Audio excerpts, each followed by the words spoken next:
Star Wars Geek Girls. They're geek girls that like Star Wars. And sometimes cry. All right, everyone. Hello and welcome to Star Wars Geek Girl. I'm Zoe and I'm here with my friend John Scalise of the Beskar Bucket and Inflatable Falcon podcasts. If you're watching, we have some video. I'm not sure where it's going to go, probably YouTube. But if you're watching the video, I'm wearing Star Wars pajamas because I just got back from work and my clothes were wet because I work in a water park. So I'm in my pajamas for this podcast. It's all good. So Lizzie has been really busy and I've been really busy. So we've taken a mini hiatus for like a month, but I finally get to talk about the finale of Obi-Wan Kenobi. I don't think we need to do a spoiler-free review at this point. If you're someone that listens to Star Wars podcasts, I'm sure you've either seen it or had it spoiled for you by now. But do you want to just give like a general reaction you had to this, John? Yeah, I mean, I think overall the finale just gave it was a nice conclusion to everything that they had set up. I know me personally, I was a bit underwhelmed by the first two episodes, but we've talked about it on the Inflatable Falcon, where I was a bit underwhelmed with the first two, but I think by the end of it, I was very very happy with how it all ended. Yeah, I think for me, yeah, like you said, it tied up everything very nicely. And for me, it was like, I don't like to, like, I feel like a lot of people go into things like with a checklist of everything they want. And like, if it doesn't give them everything, then they're like, oh, that was bad. And I don't like to go in like that. I don't like to have like, I want this to happen and like specific things like that. But there were a few specific things I was looking forward to seeing in the show and wasn't sure if we were going to get. And then I got all of them in the finale, basically, which was just awesome. And it was the perfect ending. I know some people were saying they wanted a season two. I mean, if they came out with a season two, I would watch it. I'm sure I would probably like it, but I'm very happy with this being the ending if they don't pursue another season, which I don't think they will, but what do I know? Yeah, I mean, I think that a lot of people go into these shows with expectations. I mean, as is I do, but when you're disappointed that something didn't go the way you expected it to, I think that's a bit odd that you'll bash the show just because you didn't see everything. Like there were things that didn't happen that I wanted to see. I wanted to see, more than 30 seconds of Qui-Gon at the very end, but am I disappointed by the show entirely? No, I still think it was very well done, even though everything on my personal checklist wasn't hit. Mm-hmm. Yeah, it was just such a great finale. I watched it before I went to work that morning. And then I go to work and like I have a few people at work I can talk Star Wars with, but they're like normal or whatever. So like they didn't wake up at 5 a.m. to watch it before they went to work. So I just had to like hold it in all day. Yeah, I was actually so just having this conversation with someone where like yeah, the as you said, the normal people they can just watch it in when they get off work. Whereas like me, I'm very active on like I don't want to say active, but I frequent social media, YouTube a lot. So I always wake up at 3 a.m. as soon as they drop on the East Coast and watch the new episode because I know the second I open Instagram, Facebook, YouTube, it's immediately going to be spoiled for me. Yeah. Yeah, that's I don't do 3 a.m. I'll usually like I think I would wake up like 5, 6, depending when I had to be at work, and then just like all right, phone stays plugged in until I watch Obi-Wan. But yeah, I'm the same way. I have like because I know it'll get spoiled. Like the one time when the first season was airing, I was in school, but the finale came out of the season one on the same day that I was coming home from school for the winter. for winter break. So I was like, I'm gonna wait till I get home and I can watch it with my dad. And so I was like, all right, no social media today until I get home. Like I have a final and then I'm gonna pack and go home. And I just out of habit that morning opened YouTube. And the day before I'd been using YouTube to listen to the Mandalorian soundtrack. So the soundtrack, because he used to post the soundtrack with each episode. And so the soundtrack for the new episode was like, it's like, oh, you were listening to this yesterday. Here's the new one. But the song recommended to me was called A Warrior's Death. And I was like, oh my gosh. And like the picture, then there's another picture, there's a different video with a thumbnail, and it was like Din Djarin and his face is all bloody in that one shot. And so like that, paired with that, I was like, does the Mandalorian die in the Mandalorian? So like all day, like this was all I was thinking about.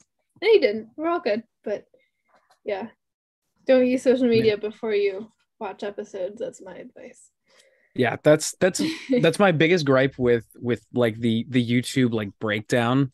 It's like, yeah, they'll put spoilers in the title or in the thumbnail, but like the example I used the other day was, yeah, it'll say spoilers, but like for season 1 of The Mandalorian, it'll be like a picture of Moff Gideon holding the Darksaber outside of the TIE fighter. It's like, well, there goes that reveal. Yeah. Or my favorite is like TikTok videos, and they put it in the caption spoilers. And it's like the video is playing. It's there. It's already playing. Like the captions would come up first. And the caption's like tiny in the corner, But yeah. Oh, spoilers. Well, we're far beyond that now. It's been out for like a month now. Right.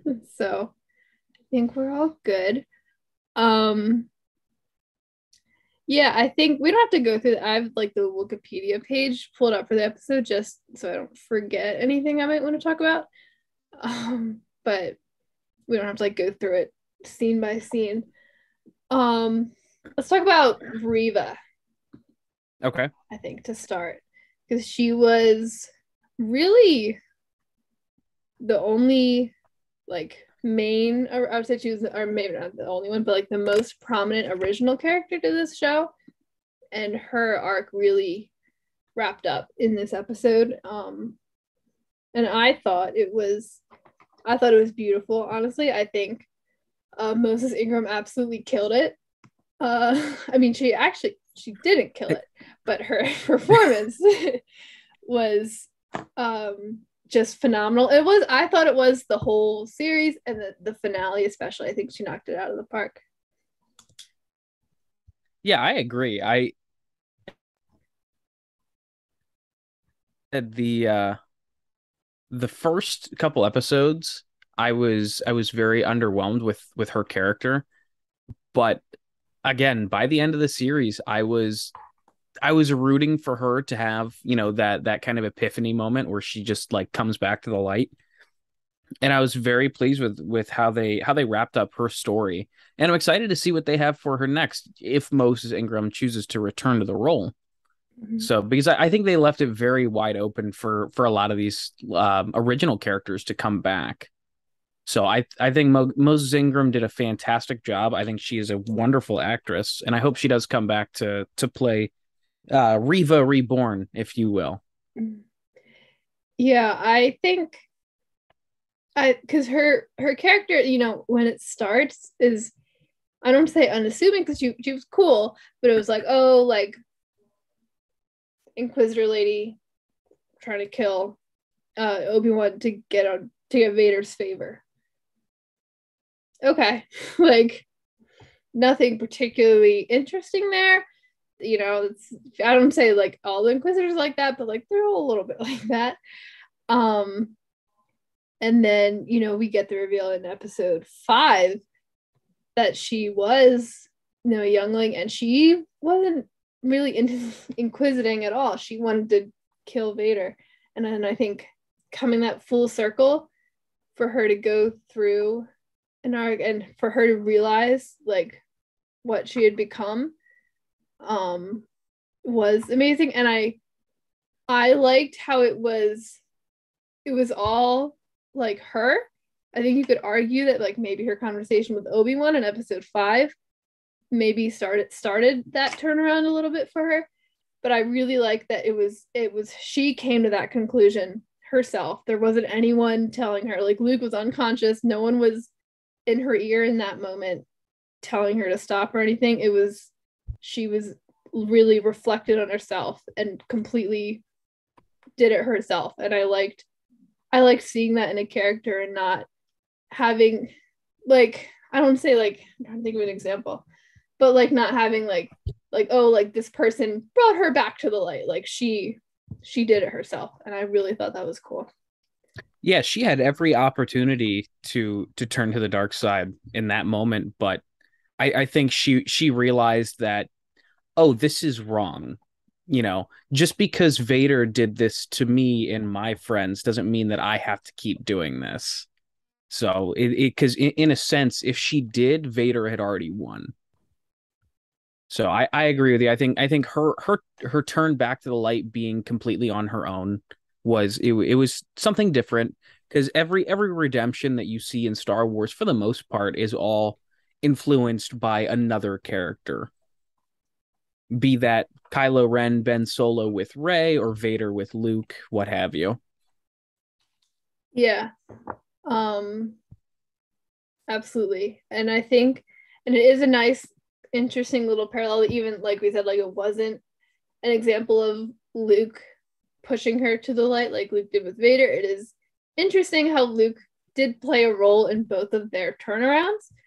Because I think in some ways, Reva's arc, I think, can parallel Anakin's in some ways, where she was really wronged by the galaxy at large, and in looking for revenge became the thing that wronged her in the first place and played a role in doing that to other people. And I think that's something that you can draw a comparison with both of them. So then having Luke be the figure that in different ways helps turn them around, I think it is a very interesting choice, and I liked it a lot. Mm-hmm. And I liked getting to see little Luke in the show, because I was in the first episode, I was very pleasantly surprised that Leia was the twin we were focusing on and not Luke, because like the marketing was Luke. Leia wasn't mentioned at all. But I still like Luke, and it was nice to see him get a little bit of spotlight here at the end. Yeah, I mean, after focusing on Leia for the preview, well, I mean, really for the whole series, it was nice to see Luke finally on screen a little bit, past him just, playing on the top of the Lars homestead. Mm-hmm. So that was honestly, after watching the first 5 episodes, I was a little surprised that we got to see a little more Luke than we already did. Yeah, and I personally was so happy to see Owen again a little bit more, because he was super cool in the first episodes, and he's just a pretty interesting character. But I was really thrilled to see Beru, because she hadn't been in there at all, and she was like on all the cast lists and stuff. Like, we knew she was there, but seeing her not only finally get some screen time, but also be so kick-ass and like be the one where Owen's like, we gotta like get out of here, and Beru's like, no, I got a gun, like let's hold up. It was fantastic. Yeah, because I mean, from everything that we've seen, you wouldn't expect Beru to be the one to be like, nope, we're gonna stay and fight. So it was a nice little twist to see that. And I mean, you want to talk about star-studded castings without even realizing it. I mean, casting Joel Edgerton as Owen back in 2002 when Attack of the Clones came out. I mean, how would you have known that he would have been one of the biggest stars 20 years later, and have the ability to have him return as Owen in the Obi-Wan show? Yeah, and I think that's something that I'm loving about what Star Wars has been doing, is taking actors and bringing them back when they can. Because like they did with Ewan and Hayden, especially Hayden was someone that was mistreated at the time, and then he gets his redemption. I don't think he has to redeem himself from everything. Like, he gets to come back and be welcomed by the fans. Really, it's the fans redeeming themselves for him. And then on the flip side, you have like Owen and Beru, and those actors, were just kind of bit parts that were almost a little bit of like an Easter egg of like, oh, remember like Luke's aunt and uncle that died? This is them young. Isn't that cool? And now it's getting them, those actors get to come back and flesh those characters out and have these really cool character moments to explore. Because like Attack of the Clones, Brew like brings them a plate and like it's kind of stands there. Miranda says she takes the baby, and now she gets to have like lines and like be awesome and have a real like show like what that strong like character that she is. And I thought it was really cool. I would recommend the From a Certain Point of View story from her point of view in the A New Hope book. If you haven't read it, it's pretty interesting. Yeah, you were definitely much more of a bookworm than I am. I am reading. I'm like a little over halfway through Shadow of the Sith. I'm behind on it because I've been at work. Fantastic book, by the way. As soon as I finish it, I have to rewatch Rise of Skywalker because it's like totally shifting everything I thought I knew about that movie. It's crazy. Great book. Yeah, and Padawan comes out tomorrow on the day we're recording this. That's another Obi-Wan book, actually. I still have to finish Stories of Jedi and Sith. Books are piling up. Yeah. But Brew is great. Trying to think. Okay, the next thing, my little sticky note here is Leia. She is not in this episode as much. Yeah, she's kind of just at the beginning when they're on the ship, and then at the very end on Alderaan. Yeah, at the beginning, he sends her to safety, and it's like, oh, Leia, like, oh, good, Leia's safe, like, oh, like, because I said this every episode I talked about Obi-Wan. I can't remember her name right now, but that little girl that is Leia is so fantastic. I loved every minute she was on screen. I think she just so captures what like Carrie Fisher's Leia would have been at that age. And I have to rave about it every time because I think she's awesome. Vivian Lila Blair is her name. Yeah, it's not too often that you can get that kind of depth out of child actors where they can just perfectly encapsulate what the character is and how in their mannerisms. I thought she perfectly portrayed what a 10-year-old Leia would have been very faithfully to Carrie Fisher. Yeah, because it's one thing to even just work with a child actor at all and get them to do what you want, but to have a child actor not only give like their own strong performance, but have it so perfectly emulate being a child version of an adult actor that unfortunately isn't around to, guide and help them and like emulate them or like show them what to do. Is not that she didn't have direction, but it's still like wow, like incredible. Props to her. I would love to bring her back as Leia anytime. I know some people were saying like have Millie Bobby Brown do like a young Leia, like a teenage Leia, but I think I want to wait a few years for Vivian to grow up. She got it. She has it. Yeah, I mean, you can't try and reinvent the wheel. I agree with you. I'd rather be patient and wait for her to grow into the role a little bit more than have a total recasting. Yeah, she's fantastic. And one thing about this episode too was the last couple scenes, there was like a fade out a little bit. So it would like something would happen. Like I think the first time it was like when Reva and Obi-Wan have their moment and it faded out, and I was watching, I was thinking like, oh, like I really wanted to see like little Leia again. And then here's the scene with little Leia again. And then it fades out and I'm like, oh, like I really want to see like Palpatine. And then it comes back and then there's Palpatine. And then I was like, oh man, we can get Qui-Gon. And then it comes like fades out and comes back and there's Qui-Gon. It was like, it kept ending and then giving me the next thing I wanted. It was fantastic. Yeah, the fake out ending, because I had the same thing. It's like, oh, that's it. Wait a minute. No, there's more. And it's like the exact thing. It was like, because like I said, like I try to avoid having like, this is my checklist. If it doesn't give me what I want, like, you know, but I was like, oh, like, it's a little disappointing we didn't get Qui-Gon. Oh, there's Qui-Gon. Never mind. Like, oh, a little disappointing we didn't get this. Oh, we got it. Never mind. It was fantastic.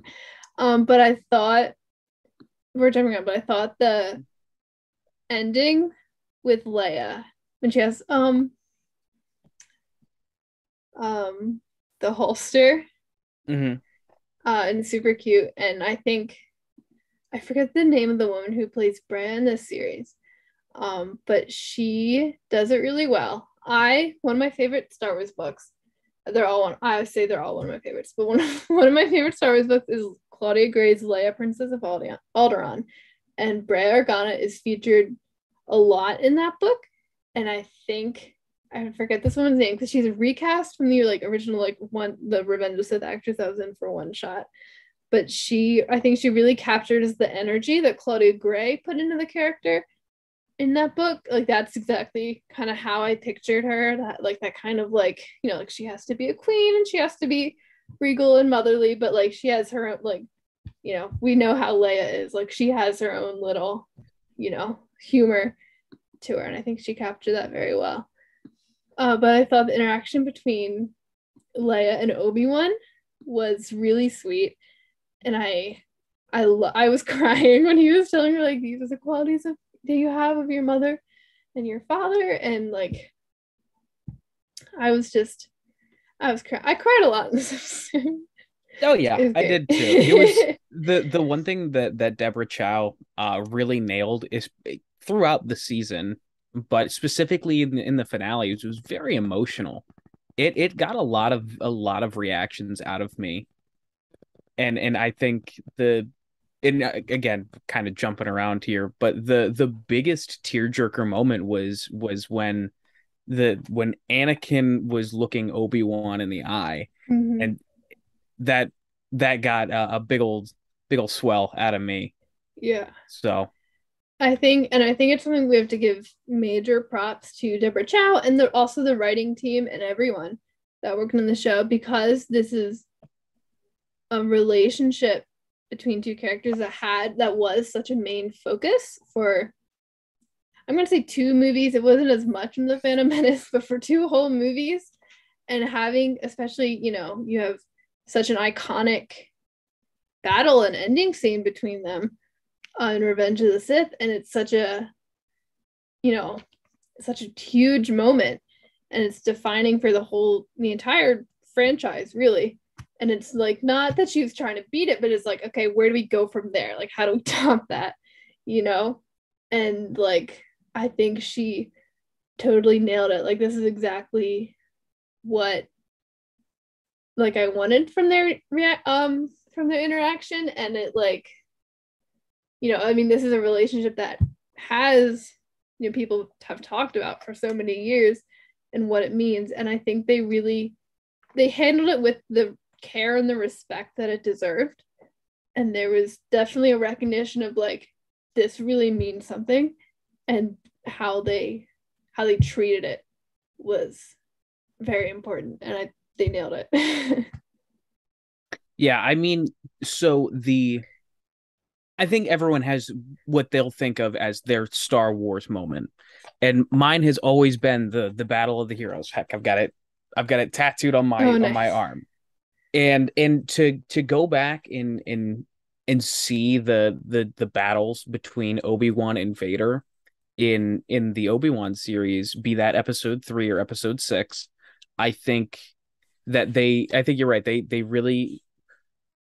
took what was there, made it better, because obviously you've got, you know, it's a different point in the characters' lives, and we have better technology to make it flow better.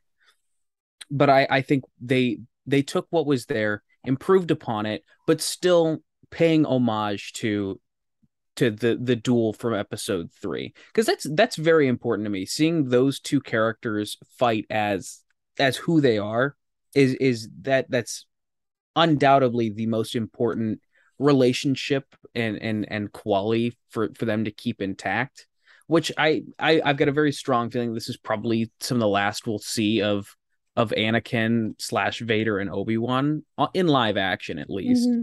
So I'm glad they kept that, respectful, if you will. However, I will say I think the biggest miss of that battle is I wish they would have sampled Battle of the Heroes in the score. Yep. But I've got fan edits to go back and watch if I really want that. But I think overall it was very well done from a fight choreograph standpoint, let alone, the dialogue thereafter. Yeah. Yeah, I agree. Sampling Battle of the Heroes was a miss. Because that song is just so iconic.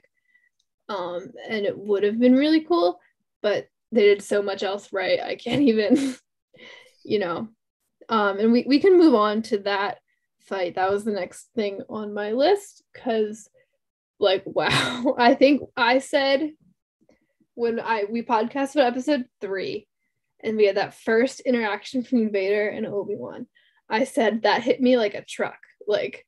That was crazy. Oh my gosh, I think this battle hit me like an entire freight train.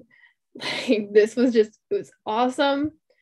And I was on the edge of my seat, and cutting between Reva chasing Luke created a nice amount of tension too, I think. It's so interesting because it's and this goes for a lot of Star Wars things. I'm watching it, I'm like, okay, all of these characters still need to be alive in the next 20 years. I know they're fine, but it's still that tension still gets to me every time, no matter what. But the Obi-Wan doing the pose. Mm-hmm. That's I've been waiting for that. It's just cool. And the Vader kind of besting him at first and throwing him under the rocks, and then Obi-Wan doing the Avatar earthbending, throwing him. I don't know. It was so cool. I don't need to describe it. Everyone saw it. Man. And the mask split was great. And I think what I appreciated about it most, and this is just how I feel, but it was Rebels. It was it was Twilight of the Apprentice. But it didn't feel like it was a copy of it. You know what I mean? It felt like its own thing, and it was I still watched it, and as soon as it happened, I was like, oh, it's like Ahsoka.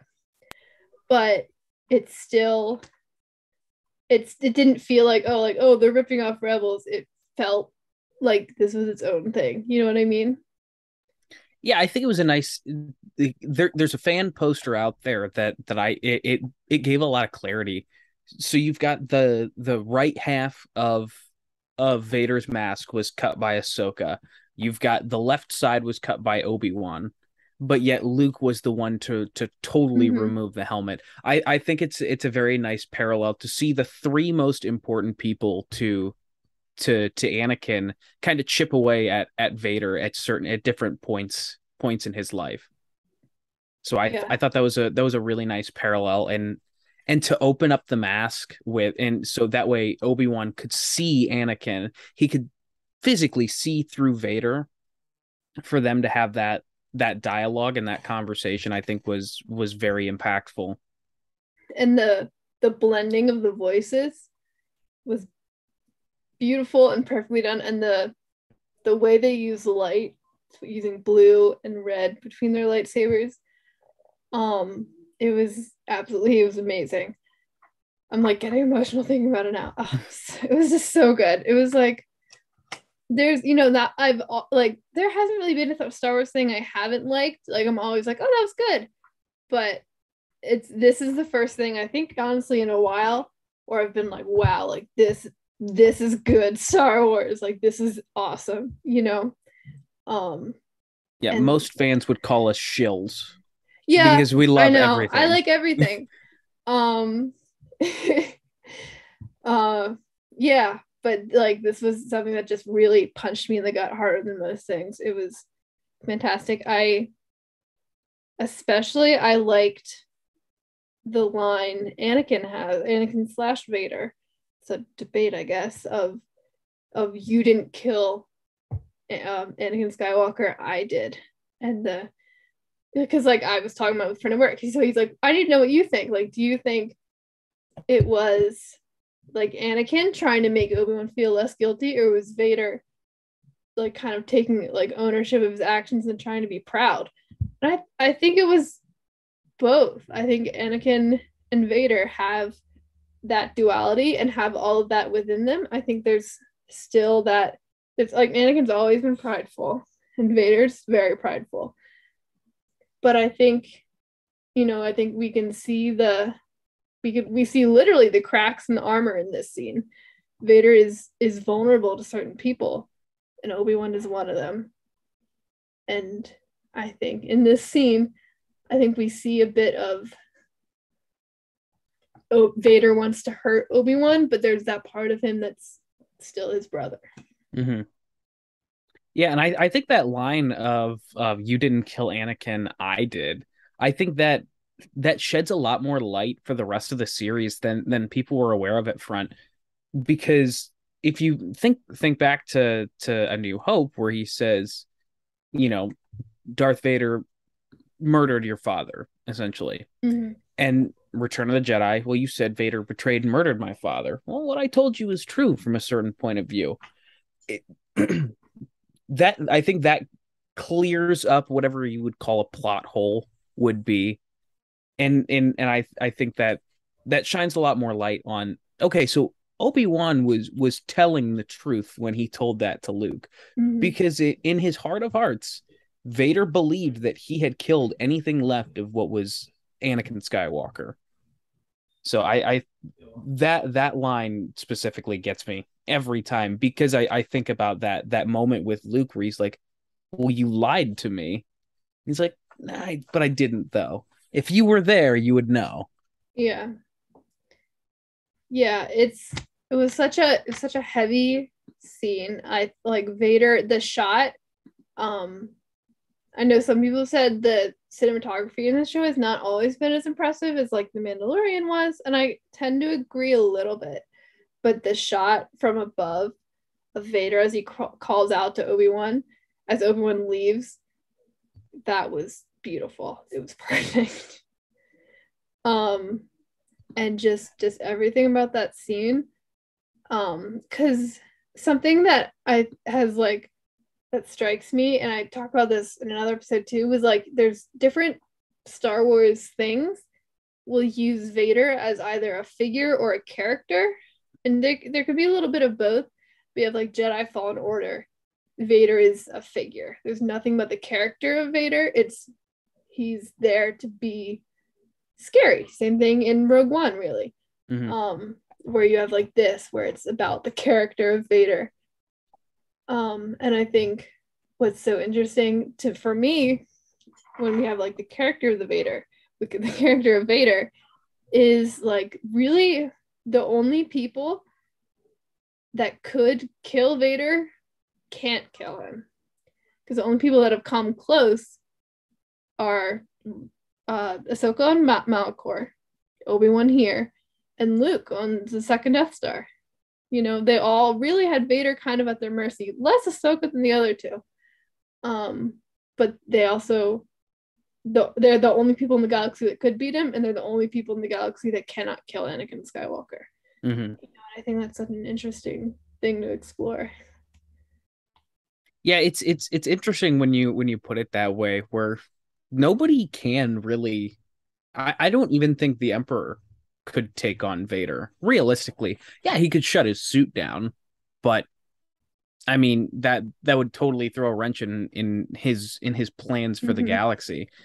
And you're right, Obi-Wan had every opportunity there to strike Vader down and to put an end to it, but I think if in that moment, if he hadn't seen Anakin's face, I truly believe that Obi-Wan would have been capable of killing Vader.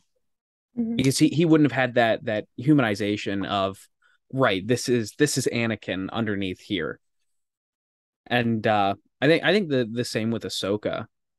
I think if she hadn't seen Anakin's face and had that that reality come to her, like this is my former master. Mhm. I think the same thing. She would have been able to do it and not feel regrets about it. I think the only one that couldn't even kill Vader would have been Luke, because he knew, this is my father. I sense the good in him. I think he yeah, you can look at, okay, he cut his hand off and he sees the machinery underneath. Everyone cuts Vader's hand off. Right. Yeah. But I think Luke is the only one who wouldn't have been able to kill Vader nor Anakin from a moral standpoint. Mhm. Yeah, and I think it's just so, because like even with like even Ahsoka, like I always think like when she jumps on him and does that cut that does slice open his mask, I'm like, she could have gone a little deeper, you know? And whether it's just that still like instilled Jedi training of trying to disarm, not kill, or if it was a little bit of hesitation on her part, even before seeing the mask, but it's, because like no one else ever gets even close. I mean, I'm not on the comics, but in the books and the screen material, no one even gets close to killing Vader. Escaping, outsmarting, maybe. Not even beating at all. No one can. And I think, the people, the only people that, like I said, the only people that could really can't do it. Yeah, I love the emotion that they kind of portrayed through that too. Like you can see it in Ewan McGregor's performance where Mhm. he you can feel the weight on his shoulders there. It's like, I could end this whole conflict right now, but I can't kill my best friend. I can't kill my brother. So I think that was very well done by everyone involved, especially Ewan McGregor, who, Mhm. I mean, he's been a character actor his entire life. So being able to see and feel that emotion in very few words. He did not have a lot of dialogue in that fight other than "I'm sorry" and "goodbye." So Yeah. just being able to see, you could see that in his eyes, where it was it was very very hurtful for him to have to sit there and do this. Yeah, and I also want to give a major props to Hayden Christensen's acting. He had like 3/4 of his face covered, and his voice was being blended with another person's voice, and that performance still really stood out. But yeah, like you said with Obi-Wan, I think another thing was getting to see Obi-Wan be able to say "I'm sorry" to his face was something, because he sort of, I can't remember, I don't think he said the exact words "I'm sorry" in Revenge of the Sith. But he says "I failed you," just but getting for him to just actually just apologize was incredible, because it's not, I'm there's a no, this is a hot topic. I'm not of the opinion that Obi-Wan was too responsible for Anakin's fall. I think there's a lot of factors, and maybe Obi-Wan played a part in certain ones, but I would never say that it was Obi-Wan, but obviously he feels that guilt. Um, but I think it definitely meant a lot for Obi-Wan to be able to say that, and I think as much as Vader wouldn't really think it would, I think that meant something to Vader, even if it was just being insulted, kind of like, how dare he? Mm-hmm. Um, yeah, such an incredible scene. It was like something that really the entire show was building up to, and it really felt like, even though it was far from even conceived, felt like something the movies really led up to too. Yeah, and I think like you said, he didn't apologize in Revenge of the Sith. For a matter of fact, he put all of the blame on Anakin, where you're supposed to bring balance to the Force, not leave it in darkness. So I think that was a nice little redemption, so to speak, for Obi-Wan to say, you know what, I had a part in this. I failed you. I'm sorry. So in kind of jumping back to what you said of having his voice, Hayden Christensen's voice distorted with James Earl Jones, man, that got me. Because that they did the same thing with Matt Lanter in Twilight of the Apprentice, and I again, the parallels between the two are incredible. But I look, I'm a Revenge of the Sith fanboy through and through. I own 112 copies of the movie, which that was a bet. Listen to the Inflatable Falcon if you want to hear more on that, because we poke at it every week. But in just hearing Hayden Christensen's voice, that brought me back to being 5 years old. See, watching that, and just having James Earl Jones cut in there. There were a couple points, and again, this is me just being a nitpick Star Wars nerd, where I'm thinking like, maybe James Earl Jones would have been a better fit than Hayden Christensen's voice for very specific lines, but just having the two intertwined really, it was a seamless blend between the two, because Vader and Anakin are two very different characters at the end of the day. Just because they're the same person, I don't think they're the same character. So I do think the Hayden, you didn't kill Anakin, and then James Earl Jones, I did, was so top tier. Just, yeah. It was just such an incredible scene.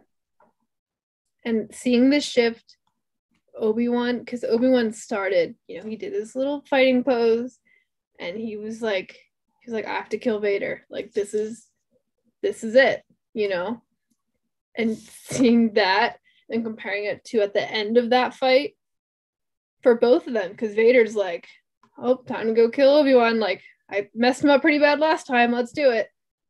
And that him at the end of that fight, especially after he very briefly had the high ground. I know why they didn't do it, because it's too memey, but I was a little bit like, come on, just say you have the high ground. Like, you got it. Just do it. I know why it was too me. It would have been too memey. It would have broken it a little bit, but yeah, I guarantee they thought about it and decided not to. I guarantee that's a blooper somewhere. But I think the one thing that a lot of people, or at least not that I've heard of, have talked about is the intelligence behind that fight scene, where, because it's really it's a tale of two halves. You've got Vader wins the straight up fight because Obi-Wan just tried to take him one-on-one. Anakin / Vader has always been better in head-to-head combat. I don't think that's debatable in any fashion. But in the second half, after he lifts the rocks off the top of him and goes back after him, he outsmarts him.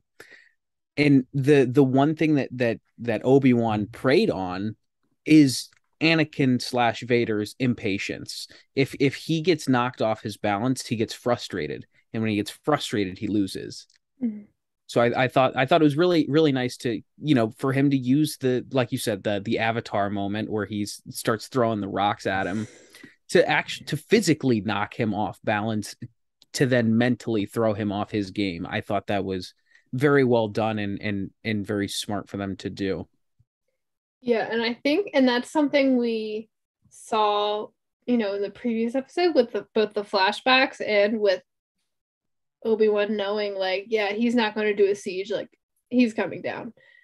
Like, it was, like, the fact that, like, Obi-Wan can use that tactic really over and over again with Anakin / Vader, I think shows that, how well he knows him, and, like, just, yeah. I don't know. I don't know where I was going with that. I think if they had used that, take out Obi-Wan and insert any other character in the Star Wars universe, I would sit there and I'd call BS. Be like, there is no way they would know that Vader Vader will go after them just for XYZ reason.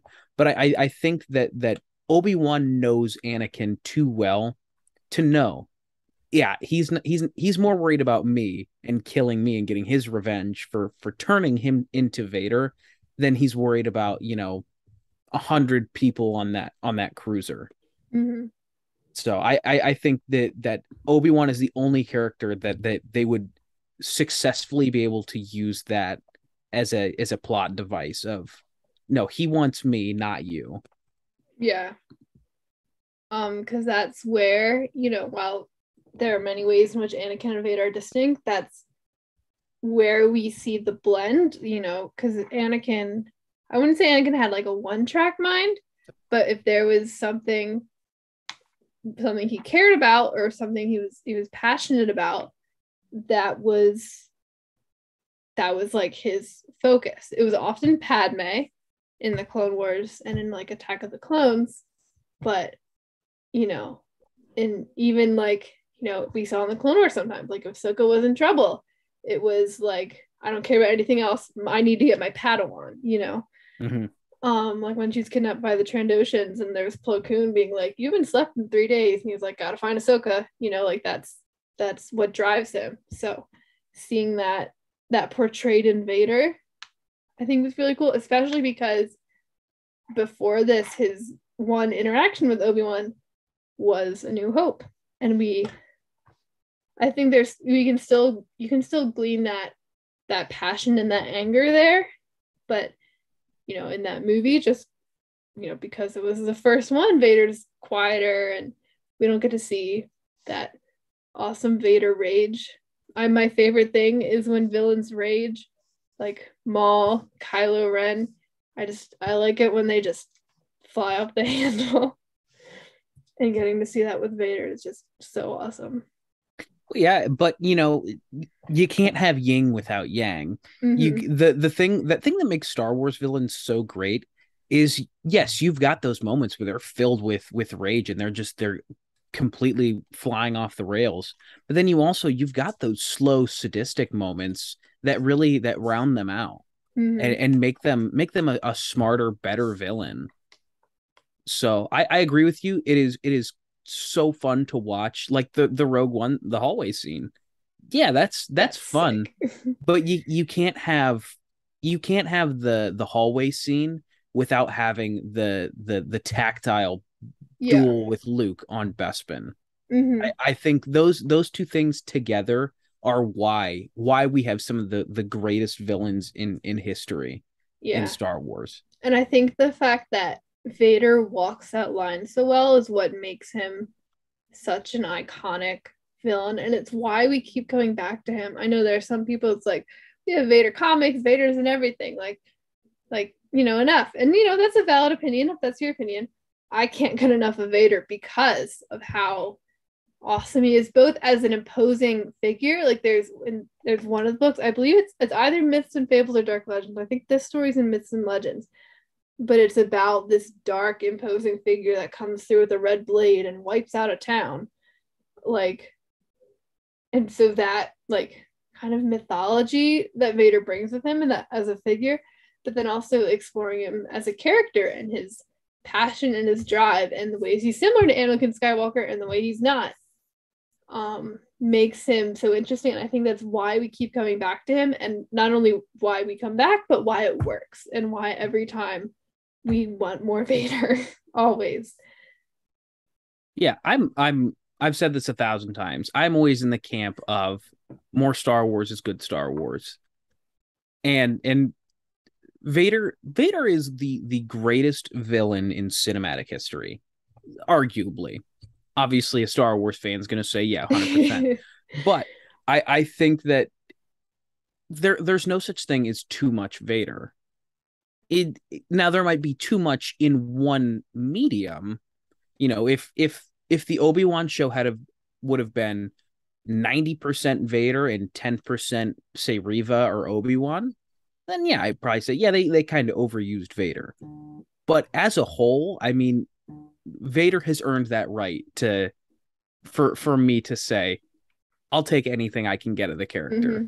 because he's such a deep character, and there's so much to him that we've hardly even scratched the surface on. So I think the notion that there's too much Vader out there, I think is a bit asinine, just to be blunt. If you want a Darth Vader, some Darth Vader book recs, I can hit you up for those. Look, I will gladly accept them. If you're just a reader. don't expect them to be read anytime this decade. Absolutely. I'll just plug now. Lords of the Sith, great Vader book, also a really good Palpatine book. And then I really like Thrawn Alliances. It's my favorite of the Thrawn trilogy. I know a lot of the people who are big into Thrawn don't seem to always like it as much because they're like, oh, what's Vader / Anakin doing in my Thrawn book? But I'm like, yes, Anakin. So, but great Vader book also. And great Thrawn book, I think. What do I know? So the last thing I'll talk about a little bit is the ending. There's the couple of ending scenes that kind of tied everything up in a nice bow. We talked about the one with Leia already. I like the one with Vader calling Palpatine. I feel like it was another kind of Rebels parallel. Vader's like, Obi-Wan, like, no, I don't care about Obi-Wan. It was a similar thing in Rebels when I think it was also a call with Palpatine or someone where he was like, no, I don't care. Ahsoka, the Apprentice, you mean? I don't care who that is. Another very similar. I bring everything back to Rebels, but Mm-hmm. I thought that was a pretty neat scene. Also, just anytime I get to see Ian McDiarmid is a great time. I know people didn't always like Rise of Skywalker for that reason. He's great. I like seeing him. So yeah, my only thing was I thought the makeup looked a little wonky, but I mean for less than a minute, and it was a hologram, time. which Right. when they impose like the hologram image, that can always flatten it out and make it look a little wonky too. So yeah, I can be forgiving. Yeah, trust me. If anyone is forgiving, it's me. I don't care. We were talking about this on the latest episode of the Beskar Bucket, where they could put a 6-episode series of just the Cantina Band playing music, and I'll say it's the greatest thing put on television. But I like you said, I was very happy to see Ian McDiarmid back again. So I hope it's not the last time we see him. So it's funny to think that he's been playing this character for almost 40 years now. Yeah, so. He has, besides like Mark Hamill and Harrison Ford. I think he has now that because this came out after Rise of Skywalker, he's got the record now, I think, for longest time playing a Star Wars character. Well, we have to think how many years. He's tied, and maybe they might have another year or two on him. I think Anthony Daniels might have him. You know what? Yeah. Was it Anthony Daniels in this show? I don't know if he was in the suit or not. I know at least his voice was. He did the voice. I'm not sure if he was in the suit. I mean, the voice counts.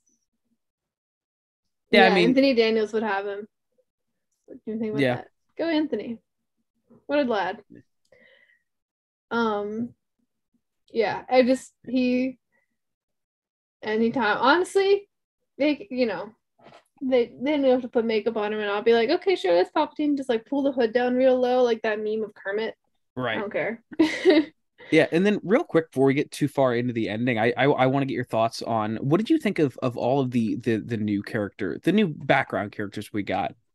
Because the one that sticks out to me is I love Kamal Nanjiani, and I loved Haja as a character. So Haja, he's fantastic. It was a good fit for that actor, I think. Not that I think he can't do like a serious role or anything. He certainly can, but I think he really shines when he can bring a little bit of flair to it. You know, like even in like Eternals, his character can be a little bit sillier than some of the others sometimes. Uh so that's like that was something I think he was very perfectly cast. And I love the idea of just like, I don't know. This sounds terrible. I love scam artist characters. They're always just such a pleasure. They're so much fun. Um, and I love also that his, and this also sounds terrible. I love also that his scam was pretending to be a Jedi in a time where Jedi were being hunted. Like Obi-Wan's reaction to him, completely understandable because Obi-Wan's like, man, I'm like, all my friends are dead. Like my whole life is turned upside down. And here you are trying to be me. Right? I just he was such a delightful character. And I love how like, yeah, he was like a scam artist, but he had his morals. And he, you know, I know some people said that they felt it was too quick a turnaround of like, oh, he's just helping them now. He's not like doing his thing.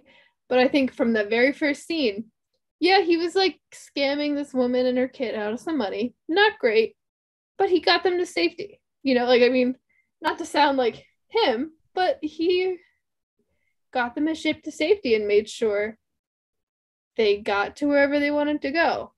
You know, he didn't do it honestly. He took a little money from them, but you know, some of that money certainly goes towards keeping his contacts or however he was getting those ships. So like, Yeah, I mean, like you said, he did what he said he was going to do, just with lighter pockets. Yeah. And I think the idea that like, oh well now he's just like a great guy helping him out is I don't think that's anything out of character. From the moment we saw him, he was helping people, you know, getting some money, but helping people. Um, and you know, it's because it's like it's a very easy thing to do with and a very nice way of looking at things with characters of like, oh, like, you know, it's a fictional character, they can just help people and like not worry about themselves. But you know, it's a little bit more grounded to be like, yeah, he wants to help people, but like he's gotta eat, you know. He has to feed a kid. I don't know if he was like paying that kid or what that situation was on that planet.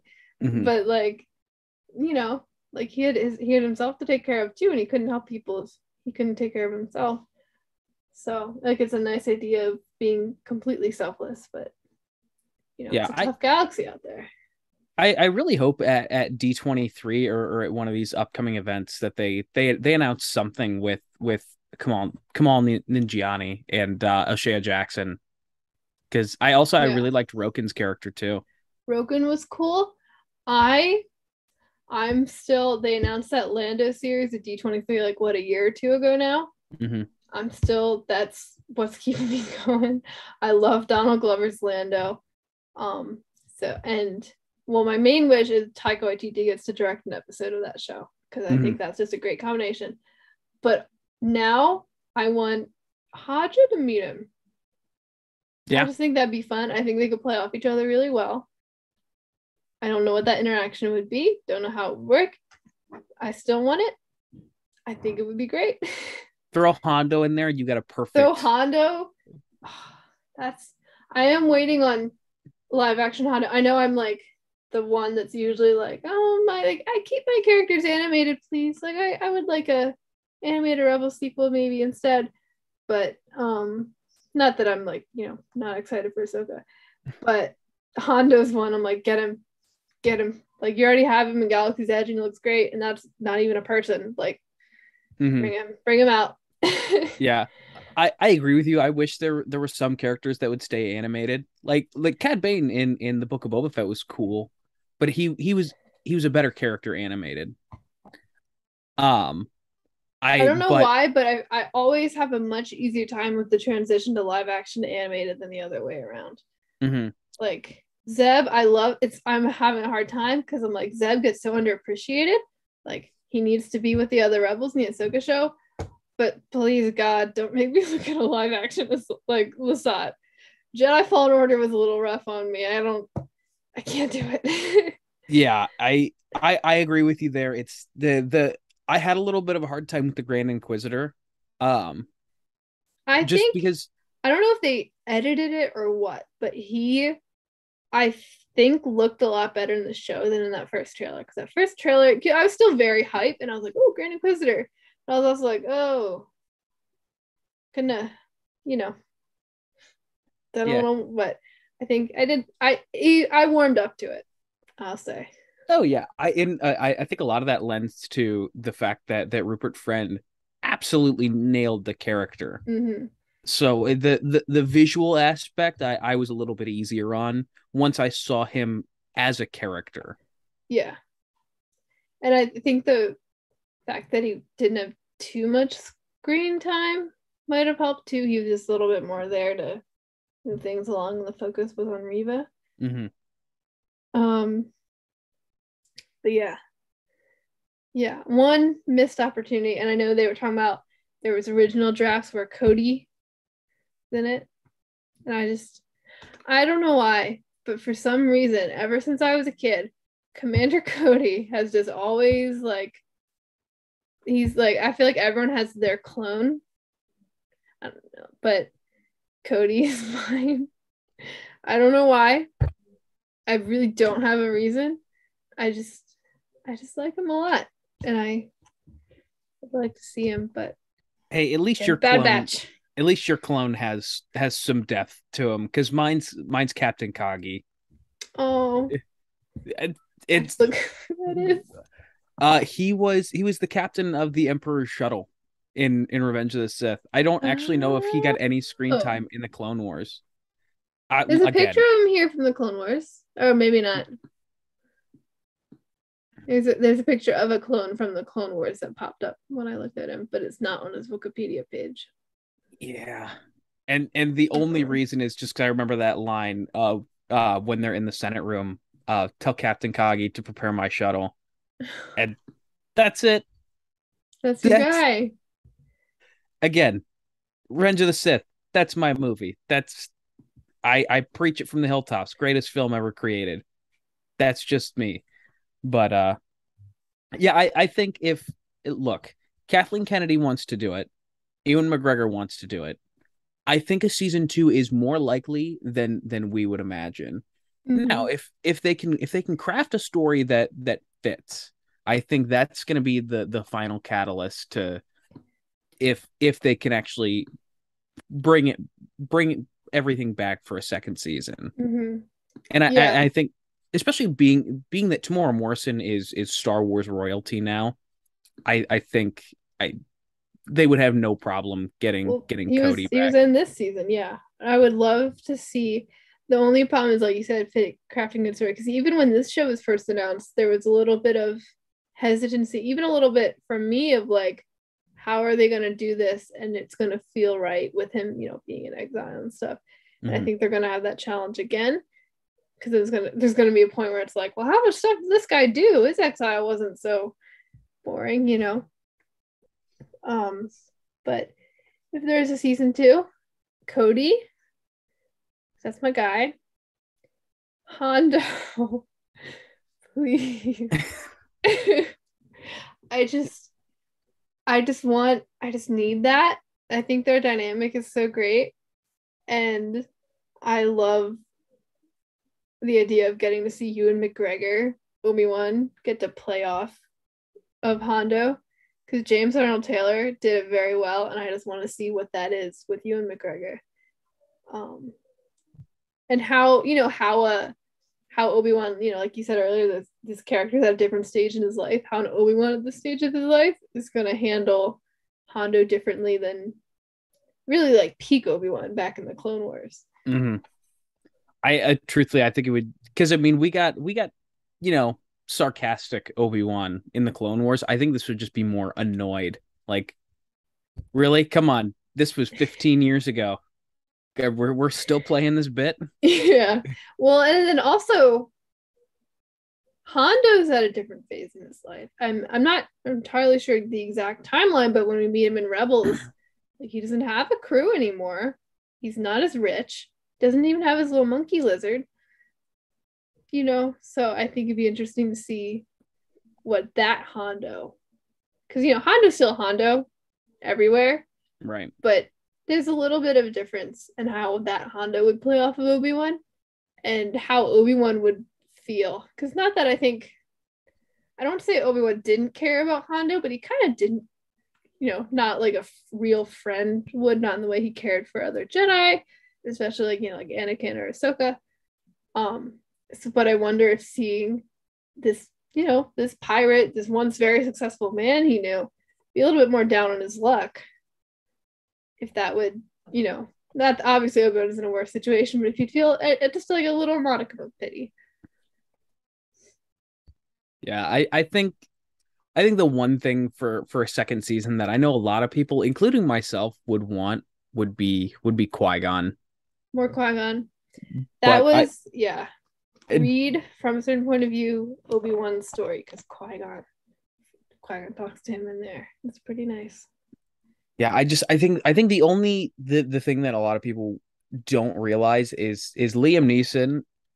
I don't know if you had saw his quote. I think it was from Variety, where he wasn't going to come back originally, but he did it as like an unofficial favor to George Lucas, and so I think that getting Liam Neeson to come back would be in a larger role would be a very tough ask.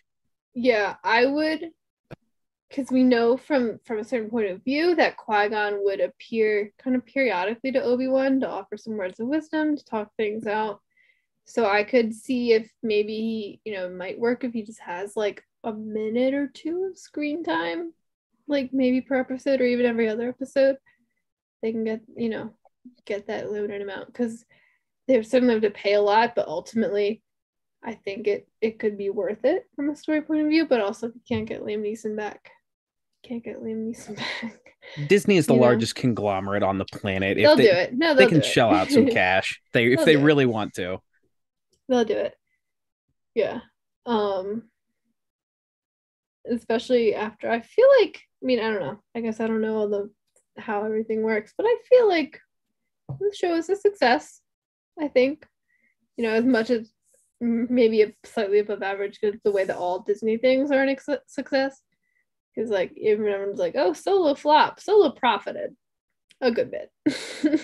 Yeah, I think that's something a lot of people don't realize is just because you didn't like it doesn't mean that it was a flop. Disney hasn't lost money on anything that they've put out. So I think that yes, you could say it wasn't critically well received would be a better way to say that, but to say that it flopped from a business standpoint is just ignorant to say. Also, Solo's awesome. So. Oh, clearly. Yeah, right? Yeah, I will say this though. I made this comment after episode 6 had come out, and it took my dad 3 days to watch it. So kudos to you and your dad for watching them together.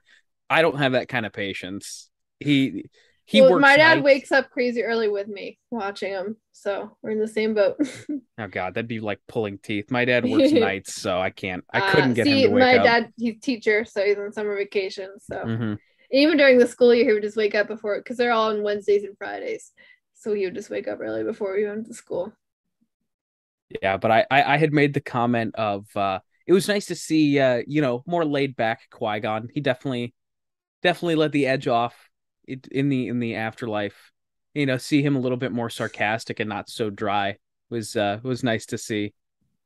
That the first line of it took you long enough. I don't think you would have seen that in the Phantom Menace. No.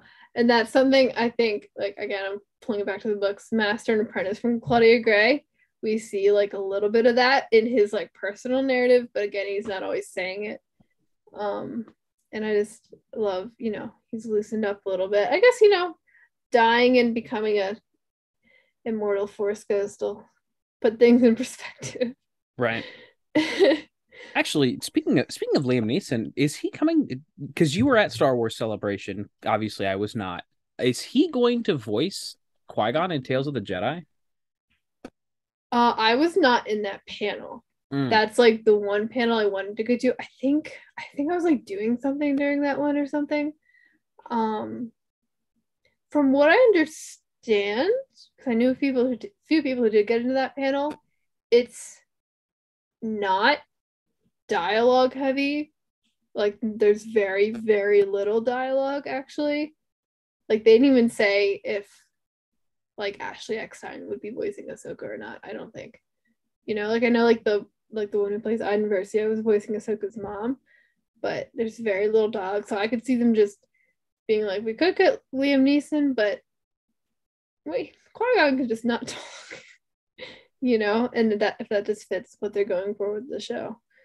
But yeah, I don't know. Yeah. I guess we'll find out. That comes out. They said this fall, right? Yeah, I think so. Bad Batch Bad Batch is this September. fall. September. Do they have a date yet? Oh, I think so. They keep announcing all these things because I remember Celebration. I was like, everything was like this fall, and I'm like, man, I'm gonna have a job. Yeah, September 28th is nice. Okay, first... I need to write that down. Yeah. It's gonna be a crazy couple months for Star Wars because I'm so excited. Well, because you've got Andor coming out at the end of next month. That's 12 episodes, or don't forget Lego Star Wars Summer Vacation in like 10 days. The only reason I'm gonna watch that is because Weird Al's in it. I always watch Lego specials. They're just cute.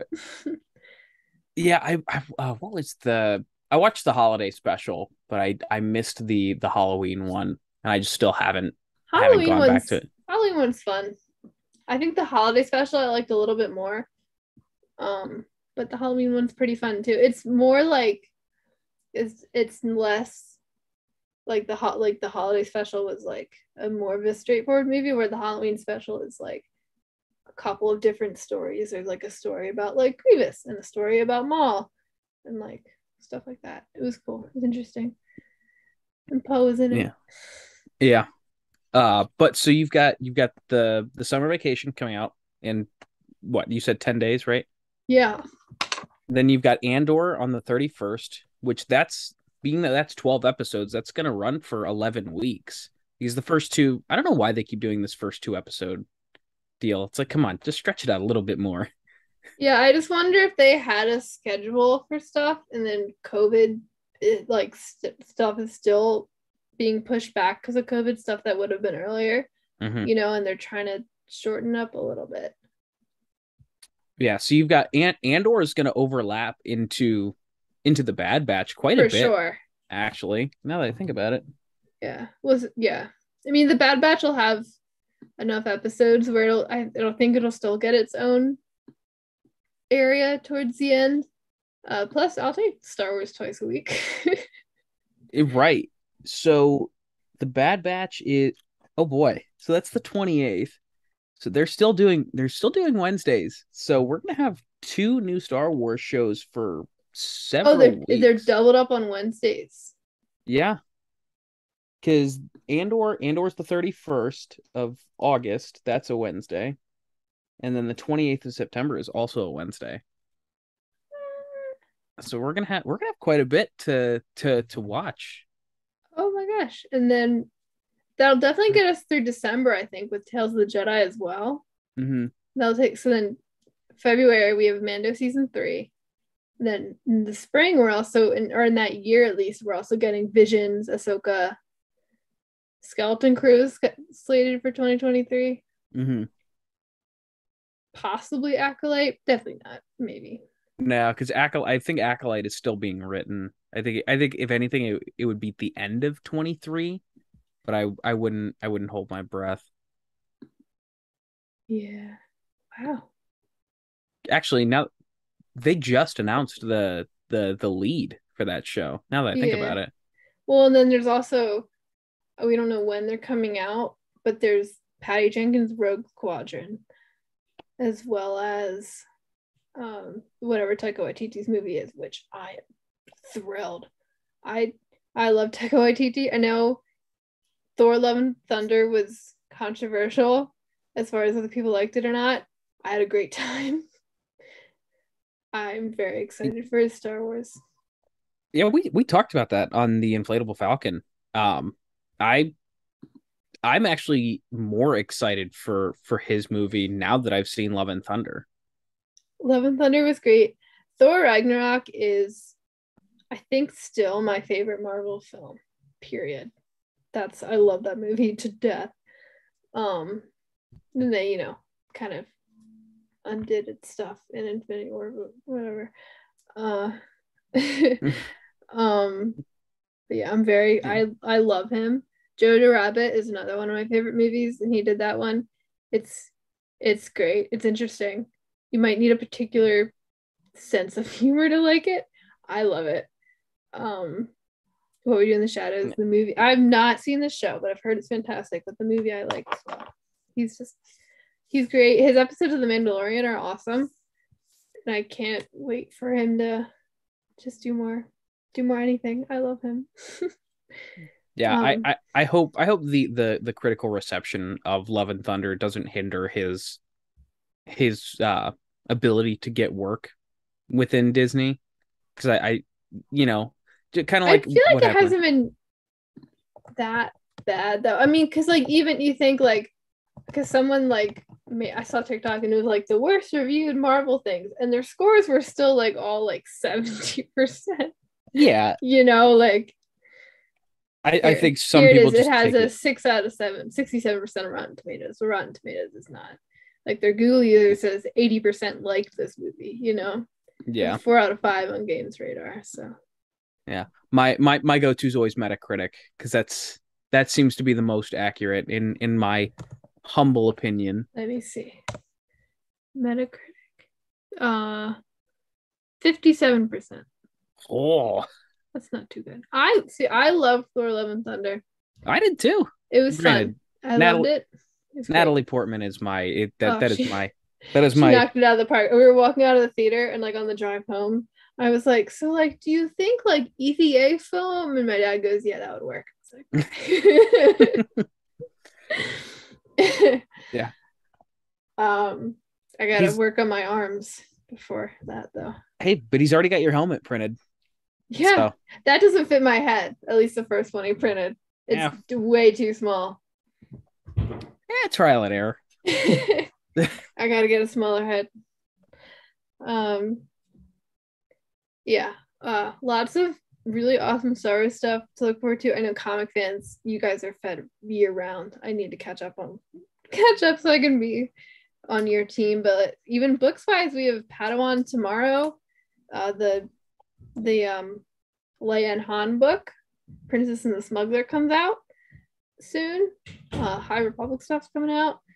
Also, the Light and Magic documentary comes out on Wednesday, and I'm very excited for that. Oh my god, I forgot about that. Yeah. So I can't wait to watch that. Lots of good Star Wars stuff, lots of good Marvel stuff coming out of San Diego right now. We're having a great time. Honestly, anyone who's not in the Geek team, they're missing out. Yeah, we're eating good in the neighborhood. Right. We have She-Hulk in a couple weeks. Wakanda Forever in a couple months. Oh man, that trailer. Did you see the Black Panther trailer? I did. Look, I was crying. Aquaman and Namor are two of my favorite characters, and to finally see him on screen after being teased all the way back in 2010, I'm pumped. I'm honestly, that teaser trailer they had, I was like, okay, that's it. Don't give me more.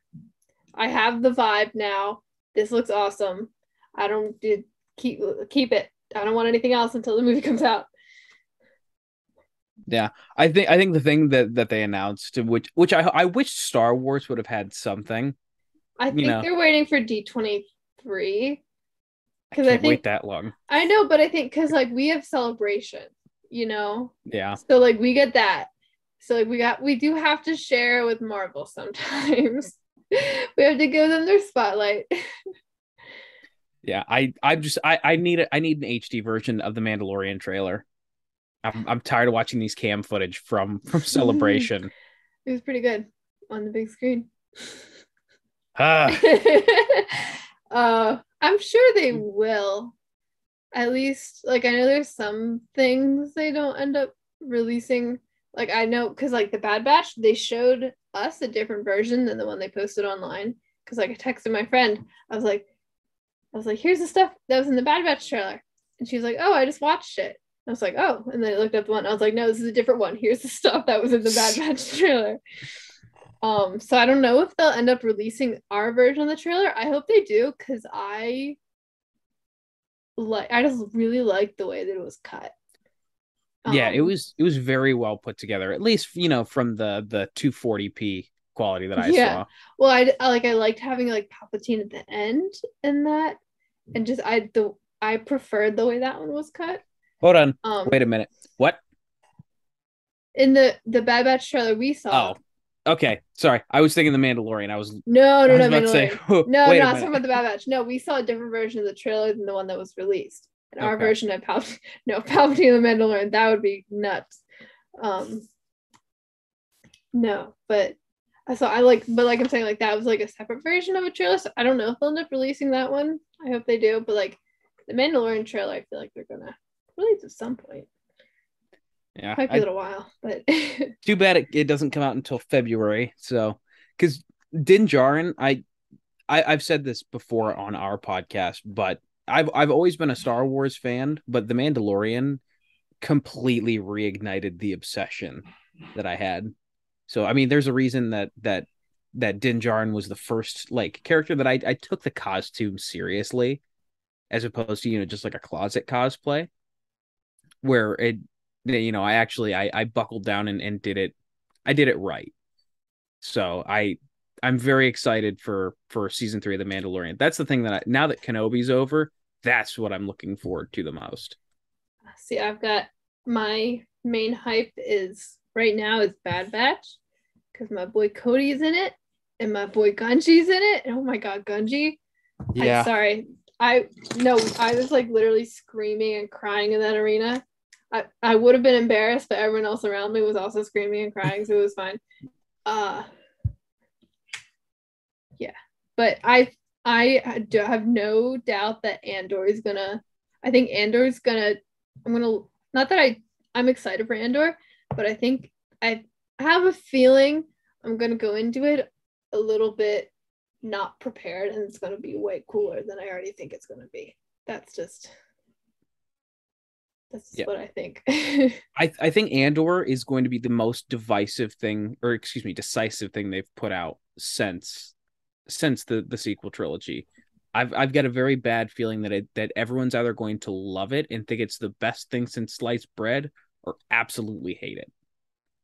But I think no matter what, I don't think anyone is ready for what they're prepared to do. I think it's going to be the most gritty in my opinion, it looks like one of the best shows they've done. Mm-hmm. Just because it's a very different point of view than we're used to seeing. Yeah. We're used to seeing, the space wizards with laser swords, and you don't see the common folk of the galaxy too often. And I think having a show centered around that concept is going to really take people by surprise. Yeah, and like Rogue One depends on the day, but it's usually my favorite Star Wars movie. And one thing I liked about it was how we got kind of those hints of like the rebellion, like in order to save lives and to topple this empire, they have to get their hands dirty, unfortunately. Because it's nice to be like, oh, the princess swooping in to save all the little, children in whatever comic book, or like, oh, like Luke flying in his little X-Wing and destroying this planet-killing weapon. But like Cassian has to shoot his contact in the back, They have to do some bad to do some good. And that was I would say explored like a tiny bit in Rogue One. Like we definitely saw a little bit, but I think getting to really see that be grappled with is something we can expect from Andor. And I'm very excited to see how that happens. Yeah. Plus, it's always nice to see live action clone troopers again. Mm-hmm. That, and like we see like in Rebels and a little bit in Rogue One, the Mon Mothma Saw Gerrera conflict. And it'll be I I think we're gonna get Saw Gerrera in some capacity. He's everywhere, you know. It's not a year in Star Wars if we don't get a little Saw. You know, of all the Clone Wars characters, who would have thought? But I would like to see a little bit of him and see a little bit more of that two sides of a rebellion where they're fighting for the same thing, but just they can't agree, and that's splitting them and causing problems. This is another book thing, but like there's the book about Jin, Rebel Rising. Mm-hmm.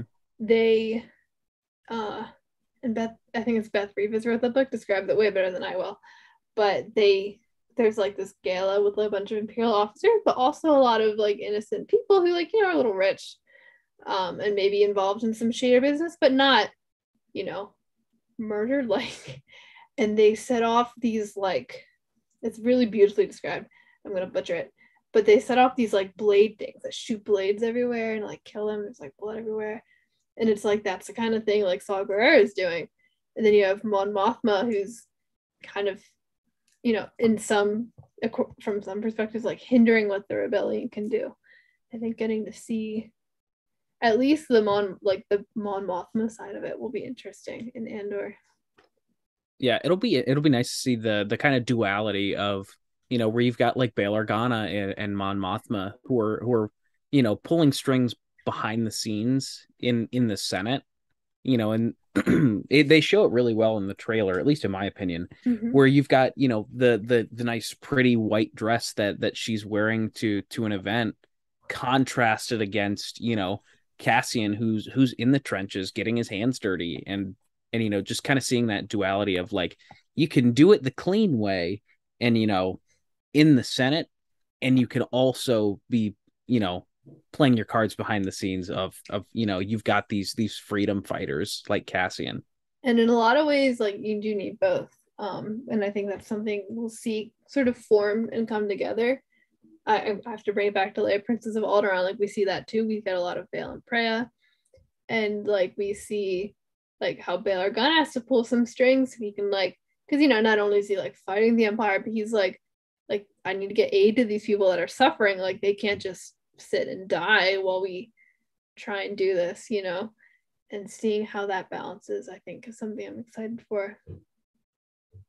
Yeah, and like I said, I think Andor is going to be if it doesn't bring everyone back together and, you know, as one fan base, I think it's going to drive a massive wedge.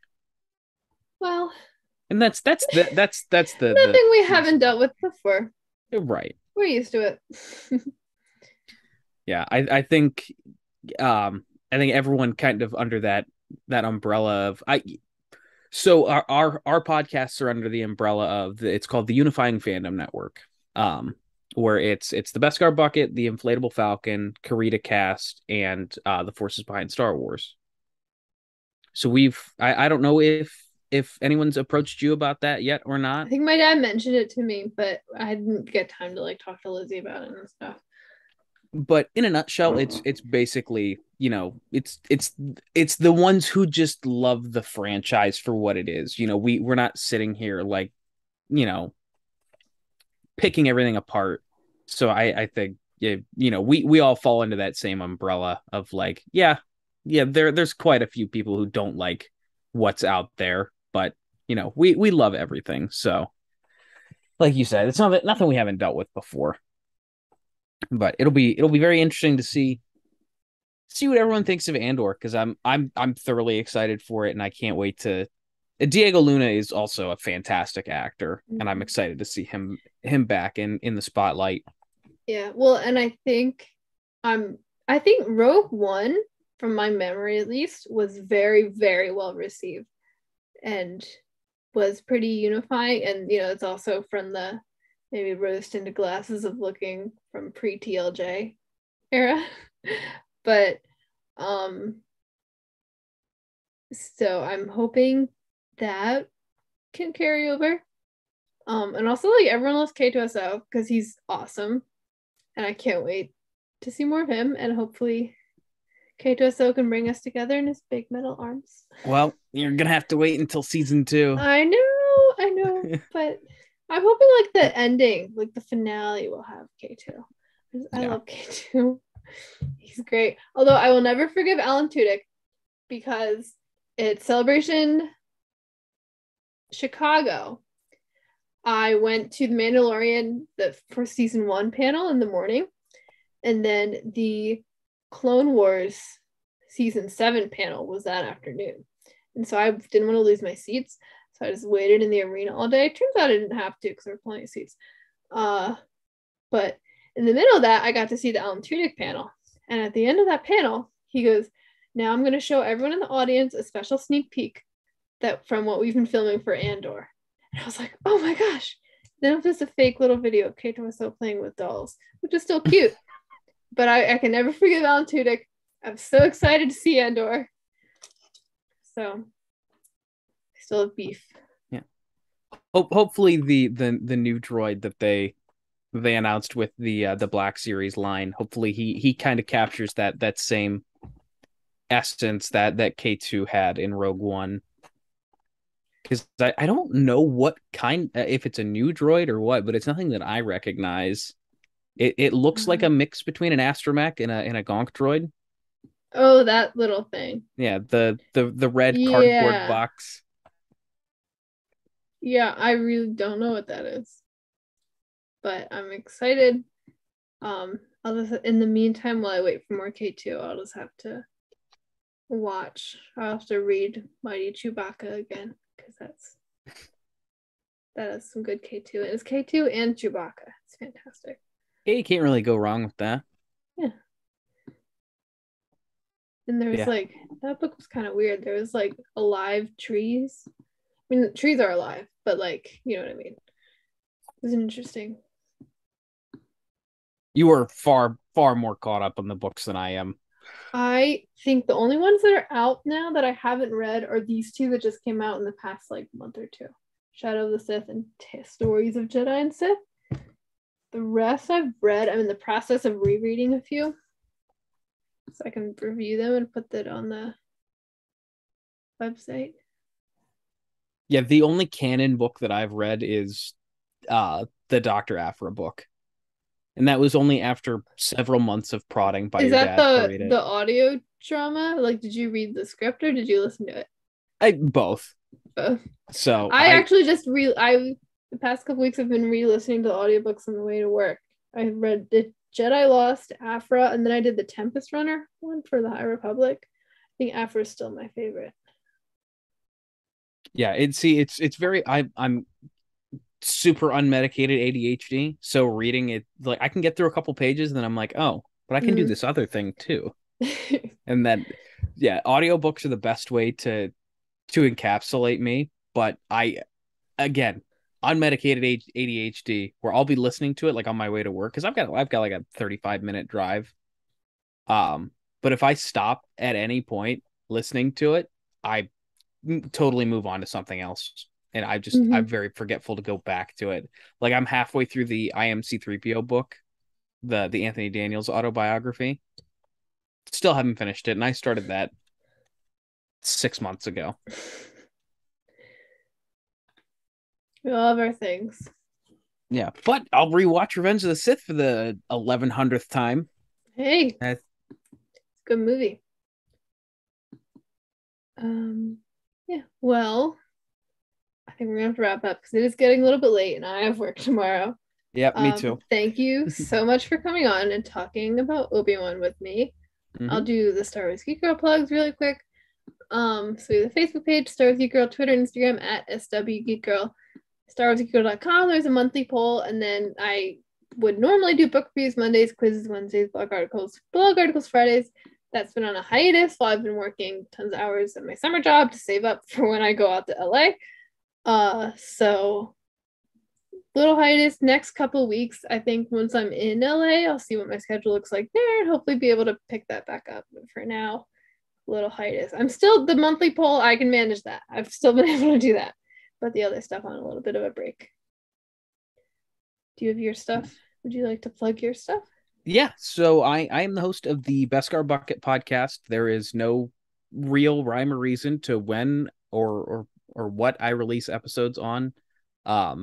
basically, in a nutshell, just to say what it is, I use it as a platform to highlight other creators and what they're doing. So, again, no rhyme or reason to when it comes out, but there's currently 3.5 episodes up. I say a half because I did it in episode 0, but our most recent episode is with Ken from the Forces Behind Star Wars. We talked about all the different costuming clubs and whatnot. And then also we have the Inflatable Falcon podcast, which is myself, Mike Hinton, your dad, and also Ken Bishop from the Forces Behind Star Wars. We get together live Wednesday nights at 8. So Eastern that time. is on Eastern time, right? I often forget that we're not all on the same time zone. But yeah, so we're live Wednesday nights. We will talk about anything and everything. We haven't set a topic for this week yet, but I'm sure we'll figure something out on Wednesday night at 7:59. The topic usually goes all over the place anyway. Yeah, when I listen, it's fluid. Yeah. But yeah, so Beskar Bucket is anywhere podcasts can be found. And then the Inflatable Falcon is if you just look up the Inflatable Falcon podcast on YouTube, that's where you'll find us. Yeah. Yeah, well, thank you again so much for joining me. It was really, really great to talk Obi-Wan with you. Even though it's been a while since it came out. Yeah, thank you again. Thank you everyone for listening. I know again we're a little late in the uptake, but if you have any thoughts about Obi-Wan or any of the upcoming Star Wars stuff, just hit us up on Twitter. Twitter is probably where I'll get the fastest response, because we could not figure out how to get me logged in on the Instagram. That's just Lizzie. And she's again very busy. But yeah, thank you for listening. I was Zoe. I am John. Thank you again for listening to Star Wars Geek Girl. May the Force be with you, and goodbye.